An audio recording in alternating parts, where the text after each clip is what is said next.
আজকের ভিডিওটিতে আমরা প্র্যাকটিস করব সুচারিং। তো চলো প্রথমেই দেখে নিই সুচার নিডিলের পার্টসগুলো।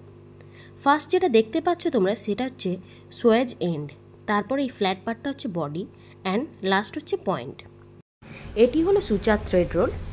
এই থ্রেড রোলটি আমরা অনলি প্র্যাকটিস পারপাসে ইউজ করছি, সেই জন্য আমি এটাকে রিভার্সভাবে ইনসার্ট করে নট দিয়ে নেব যাতে এটা খুলে না যায়। তারপর আমি এটা দিয়ে সুচারিং করব। তো প্রথমেই আমরা যেই স্টিচটি করব সেটা হচ্ছে সিম্পল ইন্টারাপ্টেড সুচারিং। এই সুচারিংটি প্র্যাকটিস করতে আমাদের মেনলি তিনটি ইনস্ট্রুমেন্ট লাগছে। First needle holder, second tooth dissecting forcep এবং একটি ড্রেসিং সিজার লাগছে কাটিং করার জন্য। এখানে আমি একটি ইমেজ দিয়ে রেখেছি যেটাতে তোমরা ক্লিয়ারলি দেখতে পাবে সিম্পল ইন্টারাপ্টেড সুচারটি কেমন দেখতে হয়। এছাড়া স্টিচটাকে বা সুচারটাকে রিমুভ করার জন্য আমরা ইউজ করে থাকি suture removal scissor. Thank you and subscribe for more.